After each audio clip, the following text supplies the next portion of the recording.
Bonjour à tous. Alors sans plus tarder, c'est la partie 2. Lors de la partie 1, j'ai lu un passage de la Bible qui se trouve dans le livre de 1 roi chapitre 22. Et c'était la partie qui concernait la mort du roi Akab, le roi d'Israël, qui avait été décidé, planifié par l'Éternel des armées. Donc, comme vous le savez, et cela vous ne devez jamais l'oublier, Jésus-Christ vous aime. Roi des rois, Seigneur des seigneurs, le oui et l'amen, le Dieu tout-puissant, vivant et vrai, le Dieu d'Israël, le Dieu de l'humanité, le Dieu créateur du ciel et de la terre, l'alpha et l'oméga, qu'est-ce qu'on peut dire d'autre encore? Les mots ne sont pas assez grands pour définir l'Éternel des armées. Euh, Vraiment, avant le retour de Christ, vraiment faites le bon choix. Faites le bon choix. Il y a deux chemins, la vie ou la mort. Après le retour de Christ qui viendra enlever son Église, l'Église universelle de Dieu, c'est-à-dire que ce n'est pas une dénomination qui viendra chercher, ne viendra pas chercher que des catholiques ou des protestants, non. Tous ceux qui auront accepté Jésus-Christ comme leur Seigneur et Sauveur personnel. C'est tout. Et qui marchent par son esprit, qui marchent avec Dieu, qui représentent le royaume des cieux. Ce sont ces personnes que le Seigneur viendra chercher, les amoureux de l'Éternel. Après l'enlèvement de l'Église, ce sera une toute autre histoire pour ceux qui resteront. Ce seront des temps de tribulation, des temps de désespoir, des temps de colère aussi. Beaucoup seront en colère. Des temps de souffrance. Ça va être compliqué. Très sincèrement, et le monde se prépare, hein. Quand on voit les films, ils montrent hein, la marque de la bête sur la main, sur le front. Ils montrent, ils n'ont pas honte. Ils savent très bien ce qui va se passer. Leur objectif à eux, c'est que vous restiez. Pour, comme les autres disent, pour que vous puissiez voir. Comme ils disent dans les commentaires, souvent ils disent ils vont lire l'heure. Oui, vous allez lire l'heure à ce moment-là. Vous allez comprendre que dans ce monde, ah là là, il y a vraiment deux forces qui s'opposent. Et que pendant que vous étiez en train de vous moquer de tous ceux qui disaient Jésus-Christ est vivant, Jésus-Christ sauve, là, il n'y aura même plus le temps de rigoler. Ça va être très difficile.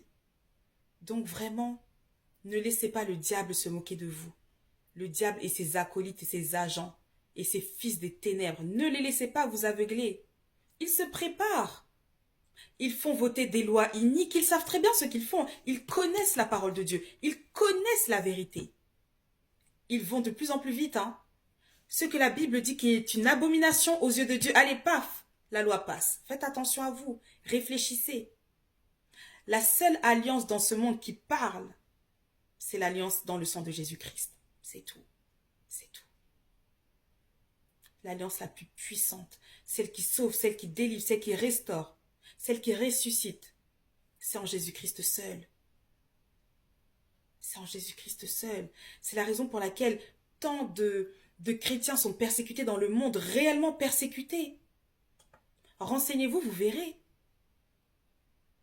Parce qu'on sait que oui, ceux qui croient en Jésus-Christ, ils ont la vérité. Et lorsque la vérité sort, on veut l'éteindre, on veut l'étouffer. Coûte que coûte. Mais aussi quand on se rend compte qu'il y a des pays où il y a une forte persécution, où on tue les chrétiens, les âmes se tournent vers Christ, mais d'une manière exponentielle. Parce que quand on n'a plus rien, on sait que la Bible, c'est la vérité. On ne se pose même plus de questions. On le sait. On le sait. Donc, avant le retour de Christ, faites le bon choix. Demandez-lui, est-ce que tu existes? Est-ce que tu es vivant? Est-ce que je suis dans la vérité? Est-ce que je suis dans l'erreur? Il vous répondra. Il vous répondra. Parce qu'il est vivant et il répond. Petite story time. Aujourd'hui, alors que j'étais partie récupérer mes courses au drive, moi j'avais, depuis je voulais manger au KFC.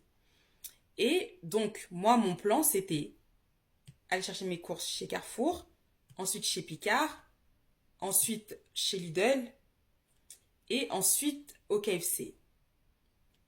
Ça c'était mon plan.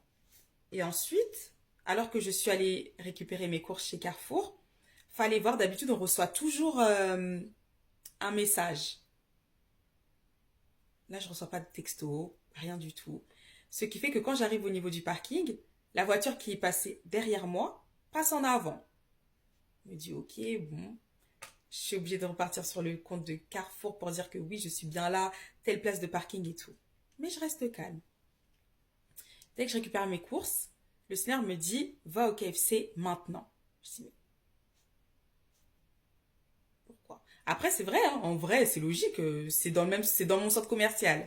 Mais bon, je me dis, mais, et puis je commence à me dire, bon, il faut que je me gare, Saint-Esprit, je vais où, tac, tac. D'un coup, je sais plus où est le KFC. Comment ça? Je ne savais plus. Donc, ça veut dire que je commence à entrer dans ce commercial. Je demande à une dame. Je dis, c'est où le chemin le plus court pour aller au KFC et tout? Bref, c'était même pas. Ma place était même pas stratégique et tout. Et j'arrive au KFC. Je prends ma commande tranquille. Et pendant que j'attends ma commande, à un moment donné, je vois une jeune fille qui est sur le côté, à mes côtés. Voilà, je la vois tranquille. Et j'entends le Saint-Esprit qui me dit, elle a pas d'argent, elle va te demander quelque chose. Ok, il se passe rien. Et après, j'entends Saint-Esprit qui me dit, parle-lui. Il me dit, parle-lui, vas-y. Et donc, je lui parle, je dis, oui, bonjour et tout.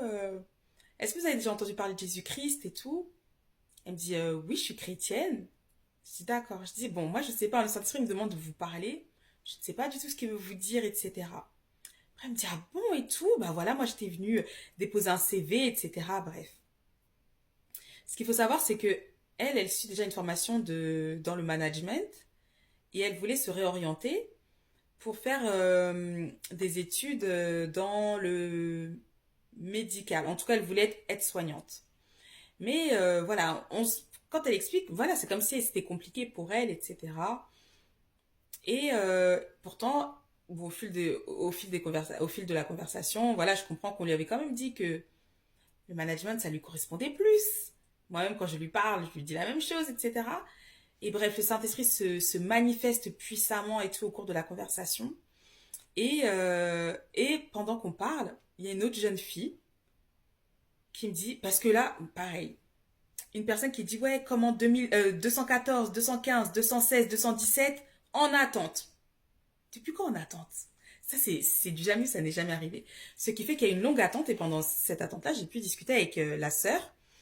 Et du coup, pendant que j'étais partie voilà, me renseigner, il y a une jeune fille qui m'interpelle, qui me dit, excusez-moi et tout, quand vous êtes passé, je sais pas, j'ai senti la présence de Dieu et tout.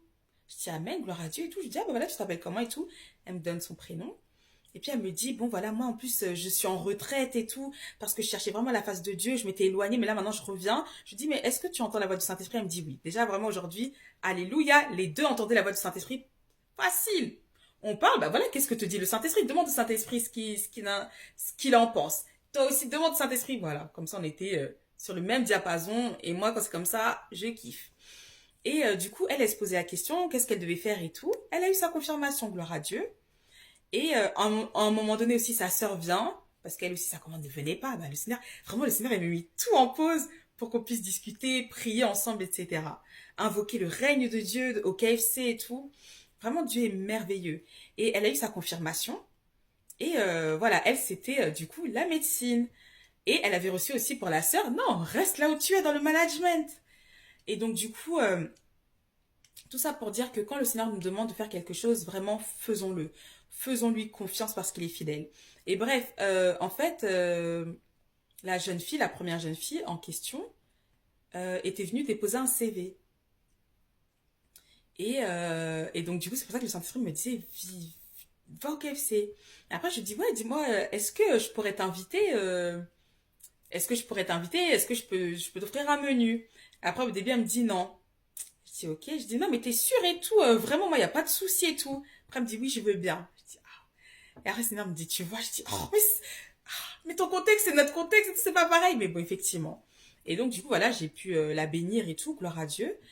Et elle est repartie avec des réponses, plusieurs orientations de Dieu pour sa vie. Vous voyez un peu. Et vraiment, pendant qu'on priait ensemble et tout, elle commence à pleurer, elle entendait le Saint-Esprit l'a saisie. Tout cela pour dire vraiment, marcher par l'Esprit. Soyons des agents du Seigneur partout où nous sommes. Propageons la bonne nouvelle. C'est important. Parce qu'il y a beaucoup de personnes qui sont perdues, qui ne savent pas quoi faire, où aller. Et puis pour moi aussi, c'était aussi des confirmations de ce que Dieu faisait dans ma vie. Parce qu'à un moment donné, je lui ai dit, mais tu sais, par exemple, là, si je travaillais, j'aurais jamais été là à 17 heures. Je serais encore au travail. Donc tout ça pour dire que le Seigneur, il crée des saisons pour nous et on doit lui faire confiance même quand c'est pas facile. Moi, par exemple, je sais qu'il y avait des fois, quand j'étais un peu comme ça, d'un coup, je disais, non, vas-y, il faut que je trouve un travail et tout, là, c'est bon. Voilà, le contrôle. Pourquoi?